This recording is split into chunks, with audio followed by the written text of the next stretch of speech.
السلام علیکم دوستو، میرا نام ہے احمد رضا اور میں لے کر آیا ہوں ایک اور بیان آپ کے لیے۔ دیکھتے ہیں اس بیان میں کیا بتایا گیا ہے اور یہ جہاد کے متعلق ہے، اس میں کیا دیکھتے ہیں، کیا نئی چیز ہے۔ لیکن شروع کرتے ہیں اور پھر بات کرتے ہیں۔ یا رسول اللہ مزید کچھ اور کہتے ہیں، فرمایا جہاد کو لازم پکڑو، انیت ہے۔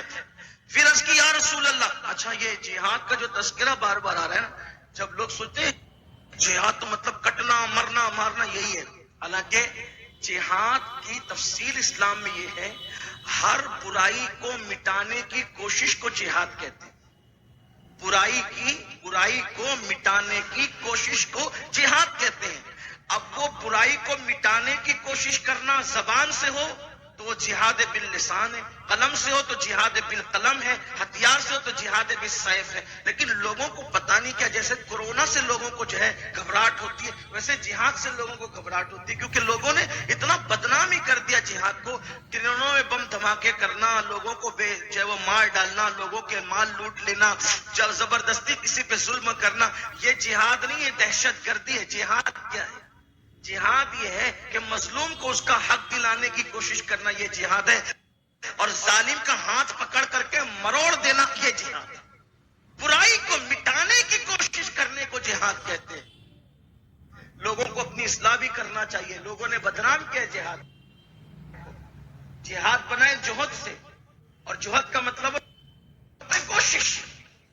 یہ جو کوشش ہے، میں بھی اس وقت جہاد کر رہا ہوں کیونکہ میں کوشش کر رہا ہوں برائی کو مٹانے کی۔ یہ کوئی بری چیز تو نہیں۔ اور پھر آپ سے کہتا ہوں، جس نے برائی کو اللہ کے لیے مٹانے کی کوشش کی، اس نے جہاد کی۔ پھر چاہے وہ ایسی جنگیں آپ لے لیں ہندوستان میں جو بھی کرنے والوں نے اگر کیا کہ کسی نے کسی کی جو ہے وہ جائیداد کو ہڑپ کر لیا، تو کسی نے کہا کہ میں تو دلا کے رہوں گا، تو یہ کوشش بھی تو جہاد ہے۔ کسی نے کسی کی لڑکی کو لے کے بھاگ گیا، کہا کہ میں تو اس کو چھڑا کے رہوں گا، تو یہ کوشش بھی تو جہاد ہے۔ بس کام یہ ہو کہ کرنے والے کے سینے میں ایمان ہو اور کرنے والا اللہ کے لیے کوشش کر رہا ہو، اسی کو جہاد کہتے ہیں۔ تو فرمایا یہ میری امت کی رہبانیت ہے، جہاد کو لازم پکڑو۔ فرض جہاد کو جہاد کہتے ہیں، میں کے لڑنے کو اور بے گناہوں کے اوپر ظلم کرنے کو جہاد کہتے ہیں۔ اسی پیغام کے ساتھ میں آپ سے ودا لیتا ہوں، پھر انشاءاللہ حاضر ہوں گا۔